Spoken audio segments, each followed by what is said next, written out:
Hello everybody, my name is Lex for those who don't know me, and today I'm going to be doing a tutorial for all of you, just a quick, real basic overview of all the different pieces of software that you can use in order to protect yourself from legacy tech, from censorship, go to alternate things. We're going to talk about your email, your text messages, your messaging, your social media, where you look at videos, your search engine, browser, everything. So let's kind of start off with email, because once you have an email account, you can make accounts on all of the other things. And the email that I recommend is this one right here. This is Protonmail.com. And what it is it's basically a free email service. It's in browser, there's an app for it. But with Protonmail, this is a Switzerland-based email service, which means that it is exempt from various pesky EU regulations, and it's fully encrypted, meaning if you have a Protonmail email address and you're sending an email to someone who also has it, the communication between the two of you is completely secure. Not even the fine folks at Protonmail can find out what was going on inside your conversations. And that is the way email should be, in my opinion. So when it comes to email, there is Protonmail, and in my opinion, there's not much in terms of a close second. So I'm not going to list a close second. Now for messaging. So many of you in terms of legacy media use Facebook Messenger. This is Signal Messenger. And what it is it's a messenger that can work on your phone. In fact, it needs a phone number attached to it in order to work. However, there's also a desktop app, and if both people use this messenger, then there's also encrypted video messaging, phone calls, and essentially it replaces every single function that Facebook Messenger currently has.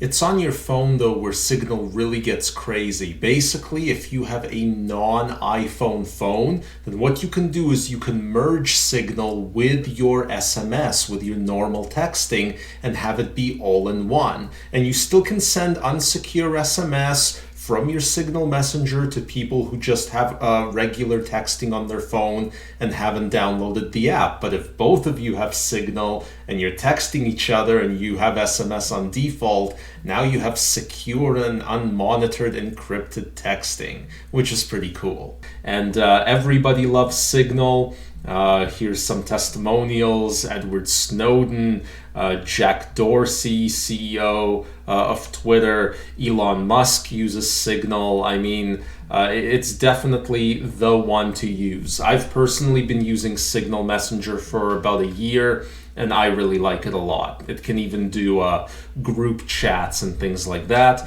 Some people say, why not Telegram? Well, Telegram and Signal are really similar, though to me, Signal is the better one. It's more open source, it's more non-profit, it's just all around on the back end, the business model of Signal is quite a bit better than Telegram, even though they provide essentially the same type of stuff.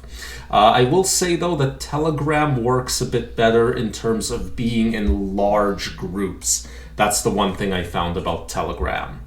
Now let's talk about viewing videos as well as posting videos. And the two sites I'm going to show you guys are BitChute and Rumble. This right here is bitchute.com, and as you can see, I have a channel on it that amalgamates both of my YouTube channels into one, though BitChute does allow you to use individual separate channels. And BitChute is an in-browser, person-to-person type of video streaming site. It's really against censorship. Almost anything goes on BitChute. And for that reason, you may just want to follow the people that you're subscribed to. It goes without saying that there is some interesting characters on BitChute and some weirdos. And if you just kind of look at the main page and see everything randomly that's being uploaded, there's some weird stuff. So just open things up to your subscribed subscribe window every time.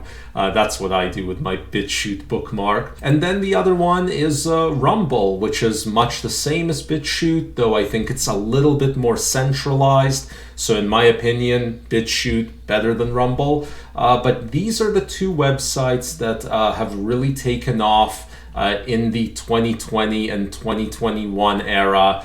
When people realized how much places like YouTube were censoring.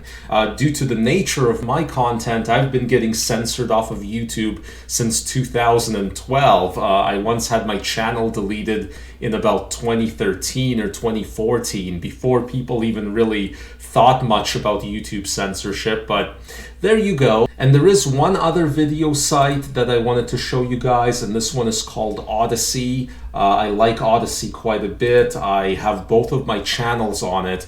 And what's cool about Odyssey is if you do have a YouTube, is it will auto upload off of your YouTube. You can link them together. So it's great because I can put a new show on my YouTube, and then it automatically, within about a half hour, it goes up on Odyssey, which, as somebody who's jumped onto a lot of alternate platforms, it's the double posting, the triple posting that kind of wears you down. So it's great that it does something like this. Almost no one follows me on Odyssey, but I still like this thing. It's also crypto powered and crypto friendly. And that also goes for the only real sort of Facebook alternative that I could think of that I was sufficiently happy with in terms of its decentralization and censorship resistance, and that's Minds.com. Minds.com allows you to post a lot of the type of things that Facebook allows you to post. So it actually can do, things like videos and such a lot more easily. And then the other one that's kind of taken off lately is Getter, and Getter is basically a Twitter alternative. There were a whole bunch of Twitter alternatives that were competing in mid-2020 and into 2021. There was Parler, there was Gab. However, I do think Getter is probably the one that has the momentum right now. Just within the last day of me filming this, Joe Rogan has joined Getter, which is quite a big deal. So I've joined Getter just recently, even though I haven't posted a whole lot yet. So there you go. That is your Twitter alternative. And now let's talk search for a moment. A lot of you know this one, so I'm not going to spend too much time on it. So Google obviously sorts a lot of things, hides stuff, manipulates, simply doesn't give you, an honest search nowadays. So DuckDuckGo is a terrific alternative. They've been around for a long time, and they're actually the default search engine that comes with Brave browser, and that's the browser that I'm using right now to surf the internet. Again, you can get Brave browser for your phone. You don't have to have it on your desktop, but Brave browser is a really cool one. That's built off of the Chromium platform, so it's a lot like Google Chrome. It's compatible with everything that Google Chrome is compatible with, so your favorite Google Chrome add-ons can work on Brave browser. And yeah, this is it running in the background. What can I say? It's also got like a crypto component going on to it, where you can essentially earn crypto for using it. Like, see, if I open this new tab up in Brave, you see this background image. These are kind of ads. And by viewing these ads, you can earn this thing called a basic attention token, which is an Ethereum token. You earn like a fraction of a penny, but it's still kind of neat. And yeah, if you don't want to participate in this whole ad token thing, you don't have to. You can actually turn it all off in the settings. All of these apps have a ton of very good customizable settings. And then basically Brave browser functions just like Google Chrome, and you can't even tell the difference. And when you open up a new tab, it's just blank like it is in Google Chrome. So there you go, guys.